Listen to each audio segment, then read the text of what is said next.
At the hospital waiting room while my wife gave birth, I found her phone buzzing with messages from another man. Can't wait till he's not in the picture. When I confronted her after our son was born, she smiled and said, "At least one good thing came from you." I filed for full custody before she even left recovery. I never thought I'd be the guy who found out the worst truth of his life while sitting in a damn hospital waiting room. But here I am, telling you all this because I can't get it out of my head. Not after what she said. Not after everything I gave her. My name's Eric. I'm 35. I live in Cedar Rapids, Iowa.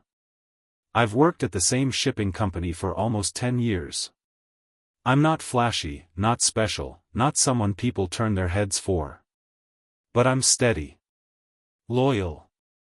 I put in the work.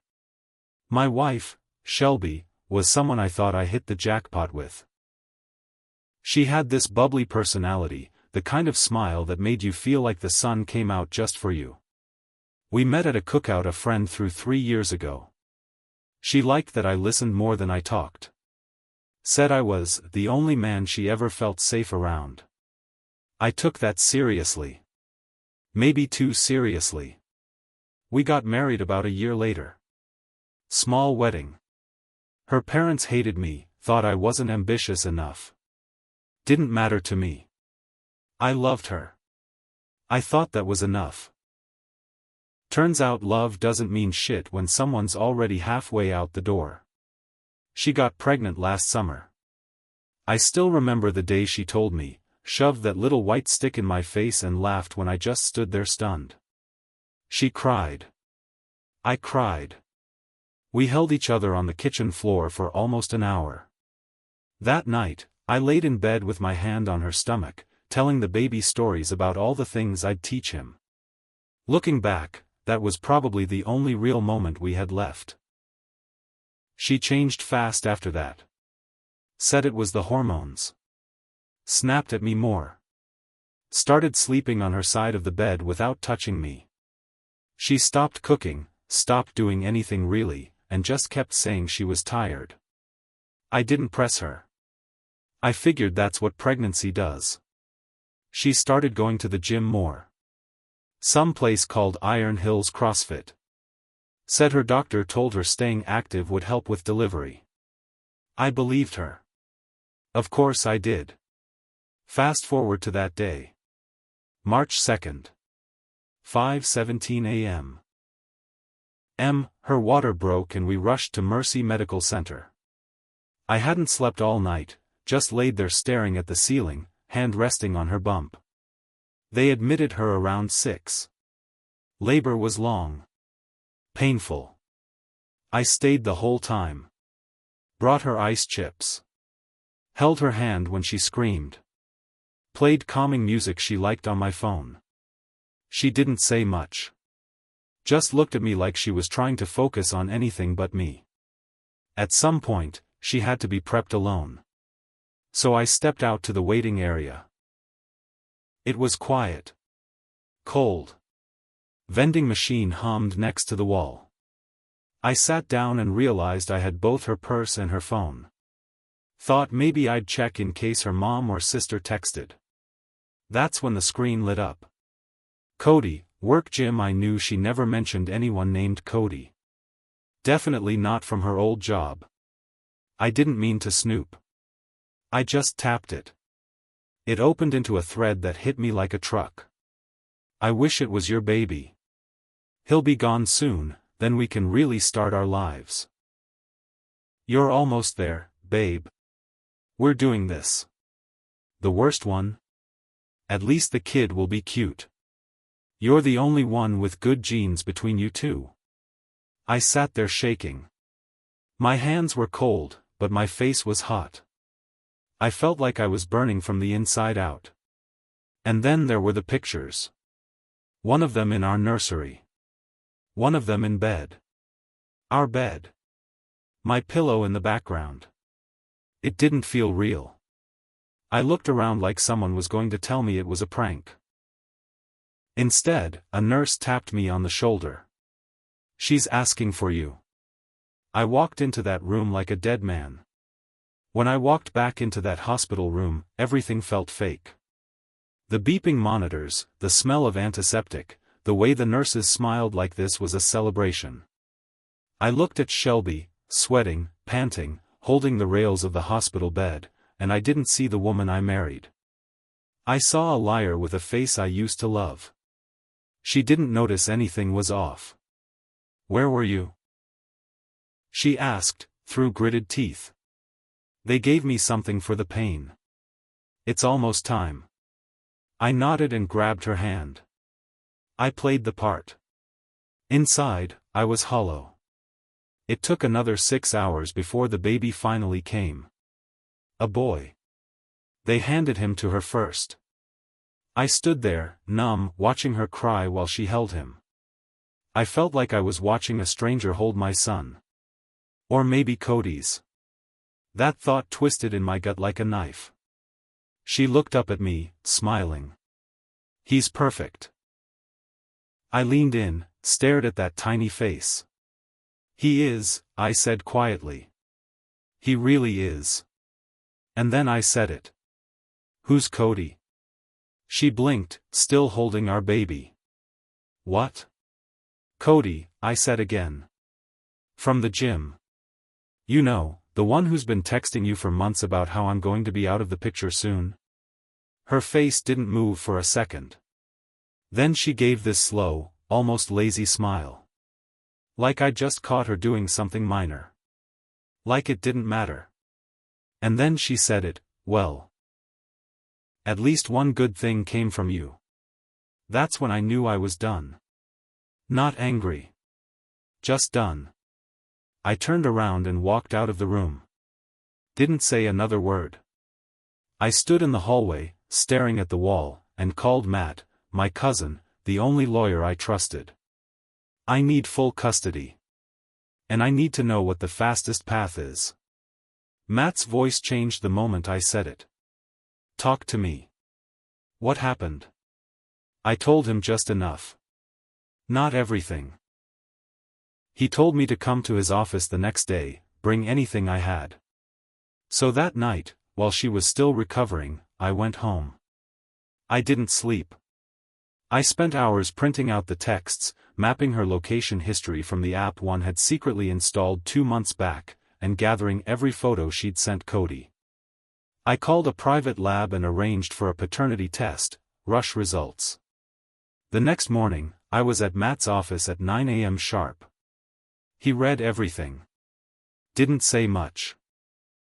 When he got to the part where she sent a photo from the nursery, our nursery, with the caption, "Our little prince will be here soon," he shook his head and muttered, "She's done." Matt filed the emergency custody paperwork that afternoon.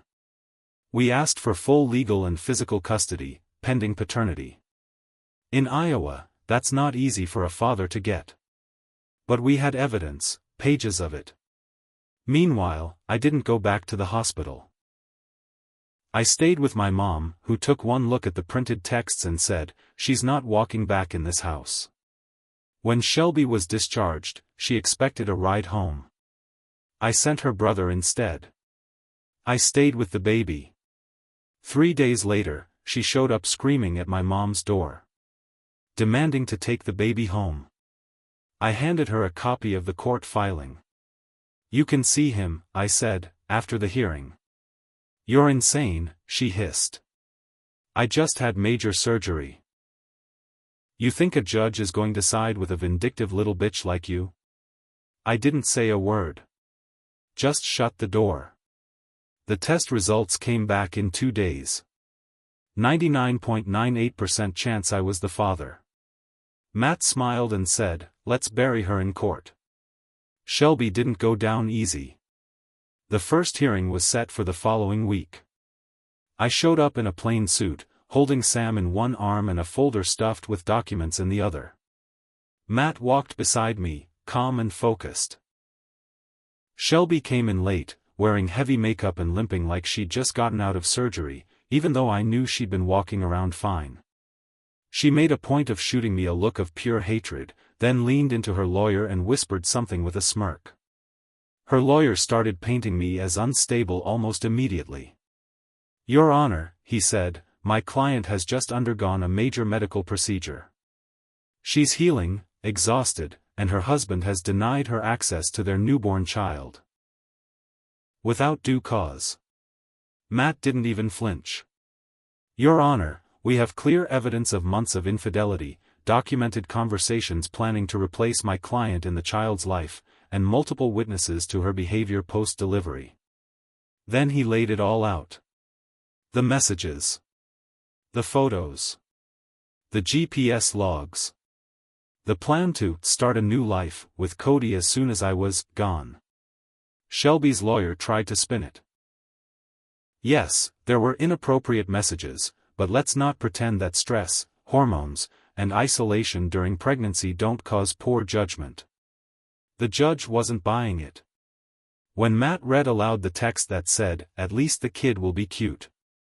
You're the only one with good genes between you two," the judge actually sighed and leaned back like he was tired of the lies already. That day, the court granted me temporary full custody with supervised visitation for Shelby. One afternoon a week at a neutral facility. Shelby didn't even look at me as she stormed out. She only looked at Sam. For a second, she softened. But just for a second. After that, she flipped the narrative hard. She started posting on Facebook, Instagram, even Reddit, playing the victim. "My husband stole my baby. I was recovering from surgery and he blindsided me with court papers." She even claimed I had abused her emotionally, calling me controlling and obsessed with tracking her every move. Her friends ate it up. People I hadn't heard from in years suddenly messaged me, asking what the hell was going on. I didn't respond to any of it. But one of her old friends, Kendra, messaged me quietly and said, "I have stuff you need to see." She sent screenshots from Shelby's private stories. Ones I hadn't been able to access. "Don't care what the court says, he's not keeping my son. Going to make that loser pay until he's living in his mom's basement. Can't wait till Cody moves in. We'll raise Sam our way." I sent those to Matt. The next hearing was worse. Shelby came in with Cody. He sat in the gallery, arms crossed, staring me down like this was some bar fight he was itching to win. Shelby's lawyer tried to suggest that Cody be allowed supervised visitation with her, so Sam could get to know his future stepfather. Matt damn near laughed. Then we dropped the newest screenshots. The judge didn't even look at Shelby when he said, "I'm not entertaining any expansion of visitation until the mother can demonstrate she puts the child's needs first." Shelby screamed at the judge. Like, actually screamed. That got her visitation suspended for 3 weeks. Meanwhile, I kept raising Sam. Late nights. Bottles. Diaper disasters. I wasn't perfect, but I showed up every damn day. And Sam smiled every time I picked him up. That made it all worth it. One night, though, everything changed again. I got a call from Matt. He sounded serious. "Eric. Cody filed a petition. He's claiming paternity. Says he might be the father." I sat there holding Sam in one arm, the phone in the other, and for a long second, I couldn't breathe. "He what?" I asked. Matt repeated it, slower this time. "Cody filed for paternity rights. He claims there's a chance the baby's his and that Shelby lied to him too." I stared at my son's face. His tiny hand was curled around my thumb. That same little swirl in his hair I had as a baby. The same dimples when he smiled. "No way," I said. "We already did the test. He's mine." "I know that," Matt replied. "But Cody says he wants his own test. He's filing under his legal right to challenge paternity within the first year." It felt like I'd been punched again. I asked, "Can they do that? Can some guy just walk in and say he wants a piece of my kid?" Matt paused. It's Iowa. The court has to hear him out. But if we block it with the results we already have and proof that he was never part of the child's life, we've got a strong case. The hearing to address Cody's petition was 3 weeks later. I didn't tell anyone but my mom and Matt. I didn't want to give Shelby the satisfaction of knowing how bad it shook me. But when the day came and we walked into that courtroom, there he was, Cody, wearing a dress shirt like he just bought it that morning, hair slicked back, holding hands with Shelby. He looked like he thought he was about to win something. They sat down across from us. Matt leaned in and whispered, "Let them talk first. We go last." Cody's lawyer started rambling about how he and Shelby had a long-term relationship, how he had been promised this child would be his, and how he had emotional investment in being a father. When it was Matt's turn, he stood, calm as ever. He held up the paternity results from the lab I used. "Your Honor, we already have a legally valid test that shows my client is the biological father with 99.98% certainty. Mr. Cody has had no presence in this child's life. No contributions, no visits, no name on the birth certificate. And we also have evidence," he picked up another folder, "that shows Mr. Cody told the mother he wasn't ready to be a dad and planned to ghost if custody was lost." Then he dropped the final blow. Matt handed the judge a printed message Shelby sent to Kendra just 2 weeks prior. "Cody just wants revenge now. He doesn't even care about Sam." The courtroom was dead silent. The judge looked straight at Cody.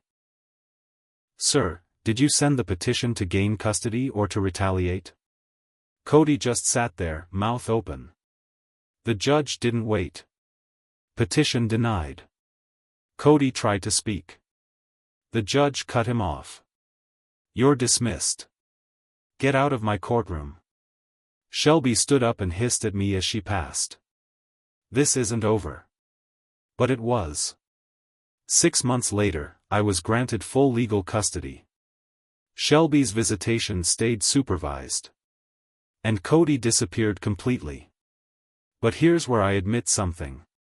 I wasn't perfect either. I should have said something sooner. I should have confronted Shelby the moment I suspected. I waited, hoping I was wrong. I let myself believe she'd come back to me emotionally. That things would fix themselves. I let my silence grow the lie. And part of me still wonders, if I hadn't waited, would any of this have gone differently? But I'll say this, I don't regret a single day I fought for my son. I don't regret walking out of that delivery room. I don't regret choosing him over her. Now, every morning when I hear little feet padding down the hallway and a tiny voice call, "Daddy," I know I won. Not just in court. But in life. She lied. She betrayed. She smiled while doing it. But I got the last word. And he calls me Dad.